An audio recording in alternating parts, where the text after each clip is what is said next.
Hello बच्चों, good morning. Good morning बेटा। चलिए बेटा, हम लोग जो है यूनिट 4 रासायनिक बलगतिकी, जिसको इंग्लिश में बोलते हैं केमिकल काइनेटिक्स, इस चैप्टर को पढ़ रहे थे।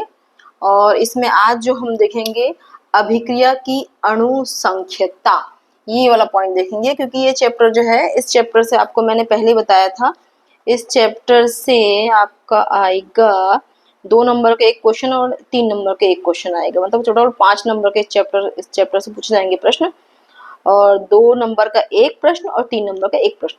तो ये जो मैंने आज पढ़ाने वाली हूँ, ये 2 नंबर में आपका क्वेश्चन आ सकता है कि अणु संख्यता से आप क्या समझते हैं, या किसी अभिक्रिया की अणु संख्यता क्या होता है। ये ऑलरेडी ये क्वेश्चन आया हुआ है एग्जाम में 2009 के सेट ए बी, 2017 के सेट ए बी, 2023 के सेट ए में आया है। तो ये इम्पोर्टेंट ही है। अणु संख्यता, या जिसको बोलते हैं इंग्लिश में मॉलिक्यूलरिटी। ठीक है, मॉलिक्यूलरिटी, दोनों चीजों को आप ध्यान से याद रखेंगे, इंग्लिश हिंदी। Okay, yes.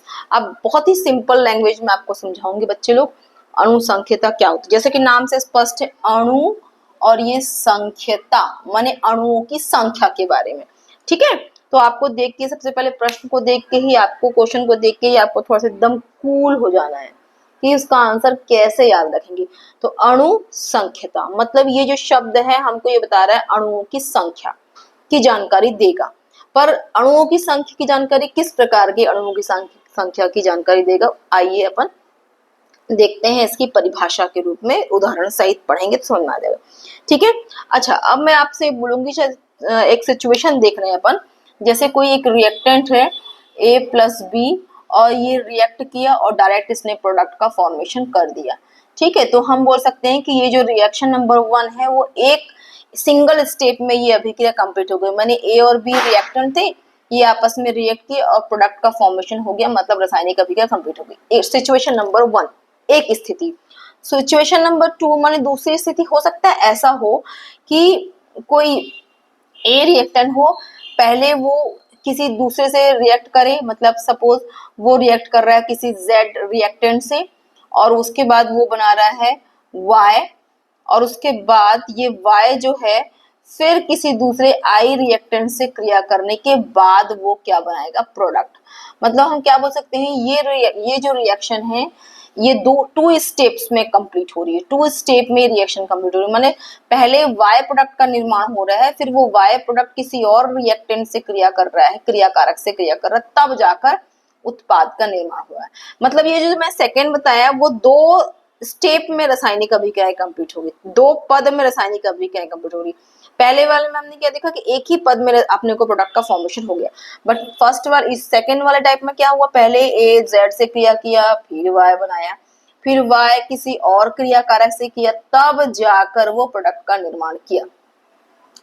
ठीक है, मतलब जैसे होता है ना किसी स्थान में पहुंचने के लिए अलग अलग रास्ते होते हैं, तो वैसे ये प्रोडक्ट क्या है, डेस्टिनेशन है, फाइनल जहां सबको पहुंचना है। तो ये एक ही बार में यहाँ प्रोडक्ट का फॉर्मेशन हो गया, बट ये सेकेंड वाले केस में 2 स्टेप में रासायनिक अभिक्रिया हुई। तो मैं आपको समझाना ये चाह रही हूँ अणु संख्यता। अब मैं एक कंडीशन बताई कि 2 टाइप की रासायनिक अभिक्रियाएं होती हैं। तो मैं अभी स्पेशली जो अणु संख्यता की परिभाषा पढ़ेंगे तो उसमें ये 2 स्टेप वाली अभिक्रियाओं के बारे में स्पेशल दो, अगर ऐसी कोई अभिक्रिया जो 2 या 2 से अधिक पदों में संपन्न हो रही है, पहले वाली अभिक्रिया सिर्फ एक पद में संपन्न हो जा रही है, क्योंकि एक ही पद में अपने को प्रोडक्ट का फॉर्मेशन हो जा रहा है, उत्पाद बन जा रहा है। सेकेंड वाले रिएक्शन में अपने क्या देखा, वहां पर 2 पद कंप्लीट हो रहे हैं और उसके बाद अपने को प्रोडक्ट मिल रहा है। फर्स्ट स्टेप, सेकेंड स्टेप, तब अपने को प्रोडक्ट मिल रहा है। तो ये अणु संख्यता की परिभाषा को ध्यान से समझेंगे। दर निर्धारक पद माने इन दोनों में से कौन सा स्टेप रासायनिक अभिक्रिया की दर को निर्धारित करेगा, तो वह स्टेप जो रासायनिक अभिक्रिया को दर को निर्धारित करता है। जैसे 2 स्टेप में रासायनिक अभिक्रिया कंप्लीट हो रही है, 3 स्टेप में कंप्लीट हो रही है, तो कैसे डिसाइड करेंगे कौन सी अभिक्रिया, कौन सा पद दर निर्धारक होगा। तो यहाँ पर आपको सिर्फ अणु संख्यता की परिभाषा याद रखनी है कि दर निर्धारक पद, दर निर्धारक पद, ये वर्ड को याद रखना। ठीक है, दर का निर्धारण करने वाले पद या स्टेप, दर निर्धारक पद। ठीक है, कब जब दो या दो से अधिक पदों में रासायनिक अभिक्रियाएं संपन्न होगी तब वाले केस में ये दर निर्धारक पद की बात होगी। बट आप परिभाषा में दर निर्धारक पद का इस्तेमाल करेंगे, ये वर्ड का इस्तेमाल करेंगे कि रासायनिक अभिक्रिया में वह पद जो किसका निर्धारण करता हो, रासायनिक अभिक्रिया की दर का निर्धारण करता हो, उसको अपन दर निर्धारक पद बोलते हैं।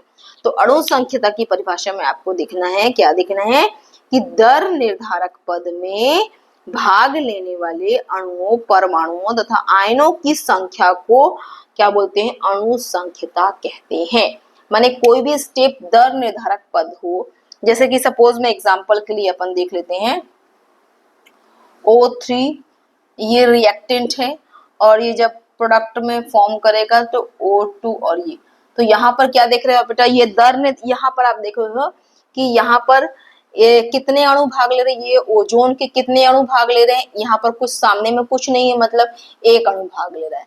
तो ये किस प्रकार की अभिक्रिया हुई, एक आणविक अभिक्रिया हुई, क्योंकि सामने में क्या है, कुछ नहीं है, मतलब एक अंक है। तो ये किस प्रकार की अभिक्रिया हुई, एक आणविक।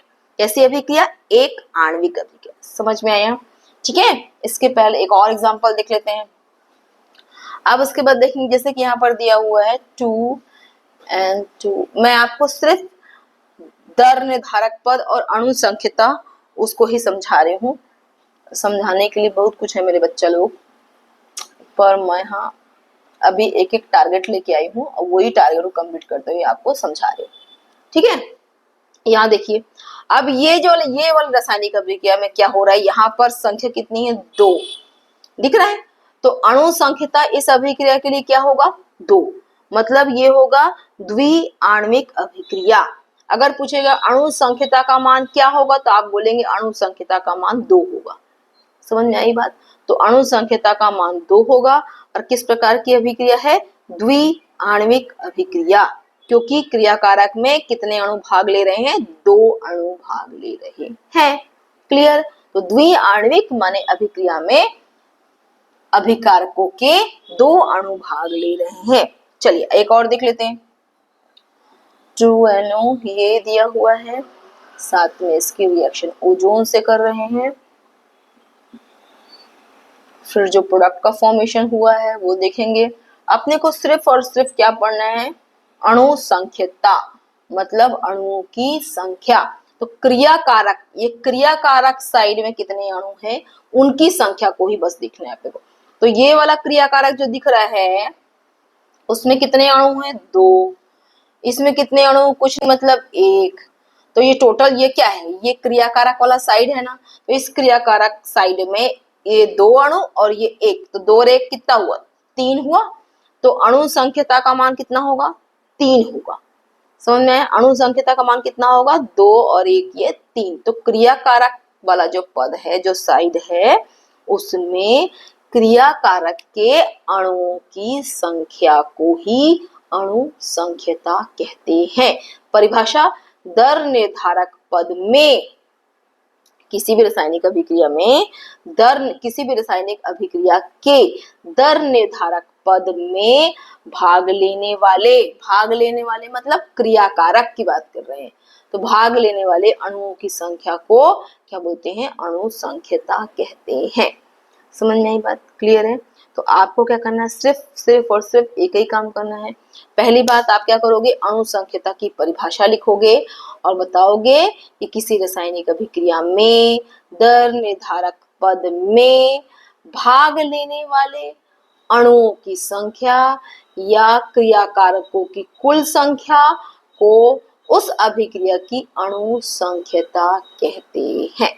Okay, done. समझ में आया। तो बहुत ही शॉर्ट कम समय में आपको समझाने का मेरा कोशिश था, और साथ में आप ऐसा एग्जाम्पल भी देंगे तब आपको 3 नंबर पूरे मिलेंगे, यदि ये 3 नंबर में आया तो। ठीक है, तो आपके एग्जाम में ये आता है, अणु संख्यता किसे कहते हैं, तो किस रासायनिक अभिक्रिया में दर निर्धारक पद है ना में भाग लेने वाले अणुओं की संख्या को अणु संख्या कहते हैं।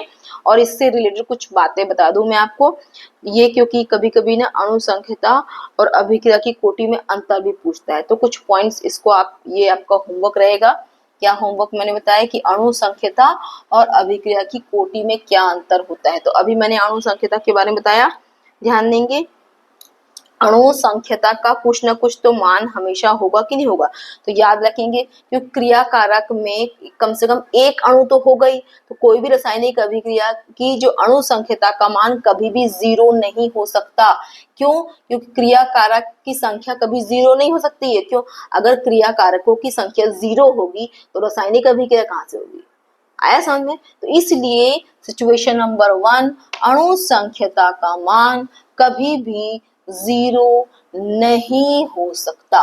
तो अणु संख्यता का मान कभी भी 0 नहीं होगा। अणु संख्यता की वैल्यू या इसका मान कभी भी 0 नहीं होगा, याद रखेंगे। और सेकंड पॉइंट याद रखेंगे, अणु संख्यता का मान हमेशा कैसा होगा? पूर्णांक रहेगा।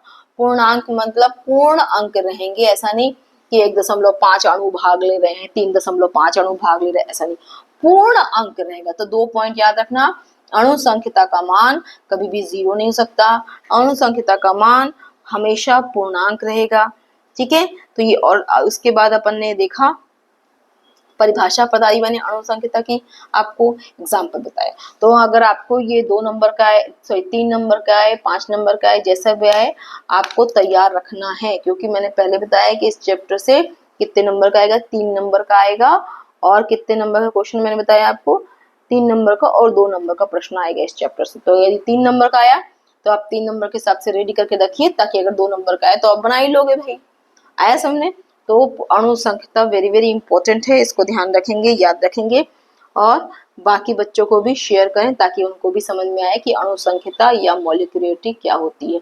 अगर मेरे ये टॉपिक आपको समझ में आ गया है तो बिल्कुल अपन ये अंगूठा का इस्तेमाल करूँ और जान जा रहे हो अपन में का बोलत हूँ, है ना? मतलब अणु संख्यता को पढ़ो, पढ़ के बढ़िया से लिख के देखो, और उसके बाद अपने आप में समझो कि हाँ हमको याद हो गया है। और मेरे को भी बता दो भाई कि याद हो गया, आपने समझाया तो मेरे को समझ में आ गया, ताकि मेरे को भी अच्छा लगे थोड़ा सा कि चलो भाई मेहनत कर रही हूँ आप लोगों के लिए, तो साकार हो रही है, आपको समझ में आ रहा है ना? चलिए, तो ओके, मिलते हैं नेक्स्ट वीडियो में एक नया टॉपिक के साथ। तो बाय बाय, ओके बच्चों, बाय।